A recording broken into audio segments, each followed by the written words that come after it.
Outra causa é o arco alto, você está com o arco longo, você está levantando muito o eletrodo, está esquecendo de na hora que o eletrodo está consumindo, você está baixando, porque você tem que sempre manter a ponta do eletrodo lá. Então você vai fazendo a solda, então não deixe o braço levantar, não deixe o arco ficar longo, abaixa, porque se você levantar começa a respingar, voa respingo para todo lado. Faça o teste que eu estou falando e você vai ver o que acontece na peça. Okay? Outra causa provável é o eletrodo úmido. Você não acondicionou ele num local seco e arejado e ele pegou umidade. Talvez porque choveu, estava numa prateleira, um lugar muito úmido, e ele pega umidade. Essa casca, essa escória que ela forma depois na peça, ela tem aqui dentro vários componentes químicos, então não pode pegar umidade, que isso atrapalha a sua solda. Ela começa a pipocar a hora que você está soldando e voa essas bolinhas para todo lado, que são os respingos. Então, o que você deve fazer? Coloca ele no sol ou numa estufa, deixa ele tirar a umidade, a hora que estiver bem aquecido, sem umidade, você usa ele. Ou você substitui o eletrodo. Outra causa provável também é eletrodo de má qualidade. Eletrodo de má qualidade também faz muito respingo de solda. Os de boa qualidade respinga também, mas menos do que os de má qualidade. Então substitui o eletrodo, que é muito provável que você vai conseguir corrigir esse problema. Quinto tópico, soldas com porosidade. Quando você vê aqueles poros abertos na solda, aqueles buraquinhos. Qual que é a primeira causa provável disso? A velocidade, você está soldando muito rápido, você está puxando muito rápido. Então, o que você deve fazer? Diminua a velocidade do avanço, solde mais devagar, mais lentamente. Essa é a primeira causa para corrigir isso. A segunda causa é a amperagem errada. Isso já é uma denúncia, a porosidade, de que a sua amperagem está incorreta para o diâmetro do eletrodo que você está usando. Então, o ideal é você usar o fator 40 para você corrigir a amperagem para não dar porosidade. Outra causa é a peça suja ou com impureza. Algum óleo, alguma impureza, algum resíduo de algum produto químico que está na peça e você foi soldar sem antes limpar. Então o ideal é você sempre limpar, passar um disco abrasivo ou uma lixa para que a peça fique sem impurezas na hora de você soldar. Esse é o ideal. Outra coisa que acontece muito é material incompatível. Pessoas às vezes não conhecem, aí vai pegar, por exemplo, um galvanizado e soldar com um aço carbono normal. Na hora de você soldar, ela vai começar a fazer porosidade, vai começar a estralar, a solda não vai ficar legal, porque você está usando dois materiais de incompatibilidade não muito aceitável. Por exemplo, eu disse o galvanizado acaba aceitando com o aço carbono, não tem tanto problema, mas você precisa ter mais habilidade para soldar. Então, às vezes você está soldando um outro tipo de material. Tem pessoas que às vezes não sabem e pegam um pedaço de ferro fundido, achando que é o aço carbono, e vai soldar. Na hora de soldar começa a fazer isso, começa a formar essas pontas, começa a estralar, pipoca a solda e não sabe o que está acontecendo. Você precisa olhar se o material é compatível. Então, se for esse o caso, você tem que descartar aquele material e pegar um material compatível. Por exemplo, aço carbono com aço carbono, inox com inox, ferro fundido com ferro fundido, sempre a mesma gama de material igual, para que não aconteça essas porosidades na solda. E a outra causa pode ser também o eletrodo úmido ou de má qualidade, também faz a mesma coisa. Um eletrodo ruim, se você soldar, você vai ver que a solda fica toda porosa, não fica aquela escama de peixe bonita. Se você tiver com um eletrodo de boa qualidade, você vai fazer a sua solda e vai ver aquela escama bonita. Por quê? Porque ele é um eletrodo de boa qualidade. E é claro, não pode estar úmido, nem o de péssima qualidade e nem o de boa qualidade. Umidade não é compatível com a solda, lembre-se disso. O sexto tópico que eu quero falar para vocês é sobre solda irregular. Quando a solda está ficando totalmente irregular, não está ficando aquela solda bonita, apresentável de se ver, está ficando aqueles degrau, aqueles bolo de solda num lugar, ela está legal num canto, no outro não está.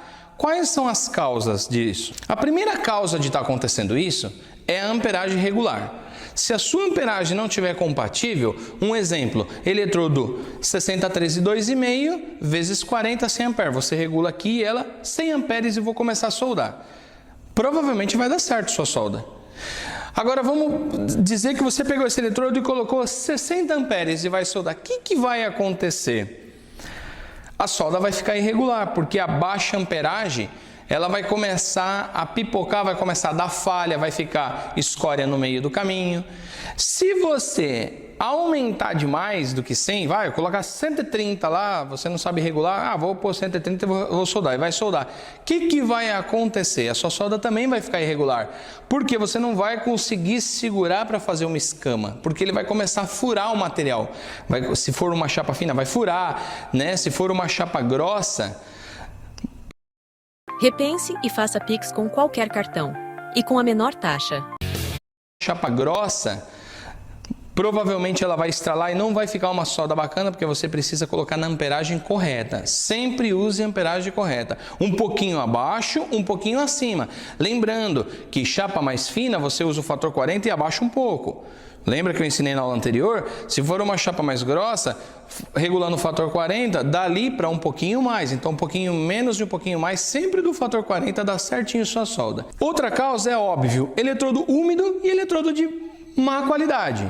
Também vai fazer a mesma coisa. Você não consegue com eletrodo ruim, esses eletrodos baratinhos, fazer uma solda que fique bacana.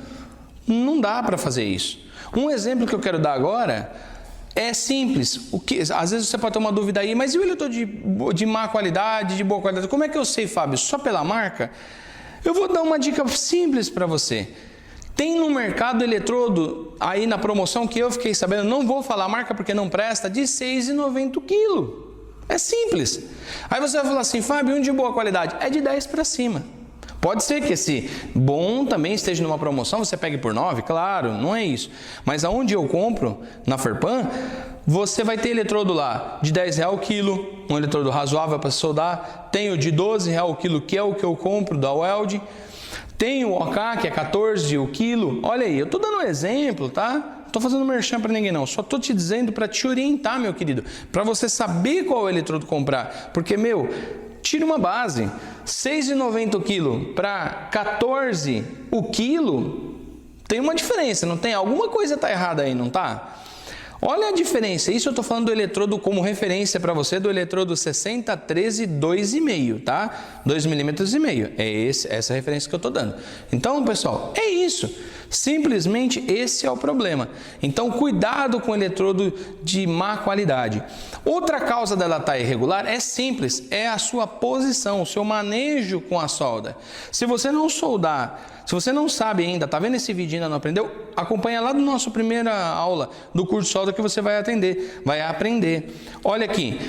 Manejo, por exemplo, tá aqui, você está soldando nessa posição, essa é a correta, você está soldando. Certo?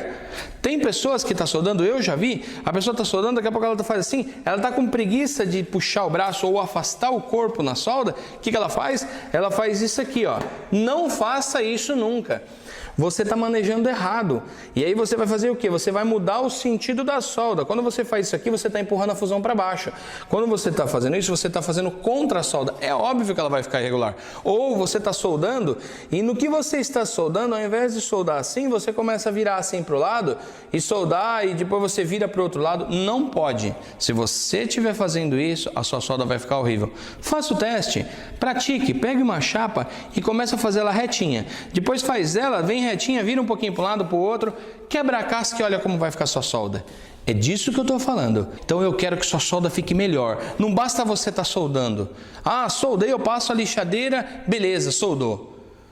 Não, eu quero que você faça uma solda bonita, uma solda apresentável. Então, meus queridos, continue acompanhando, continue dando essa força, vamos passar conhecimento e vamos praticar. Essa foi a última aula, não fique triste. Não vai ensinar a soldar tubo, metalon, chapa fina, chapa grossa? Vou sim, mas já não é do curso. Eu vou fazer um vídeo à parte ensinando para vocês em breve, tá ok? Mas do curso, a parte MMA se encerra aqui, a última aula. Lembrando que você pode deixar a sua dúvida, que naquela série que eu estou fazendo tirando dúvidas, eu vou tirar a dúvida MMA mesmo que estamos falando sobre MIG, sobre TIG, não haverá problema, pode perguntar o processo MMA que eu responderei com o maior prazer para vocês, meus queridos.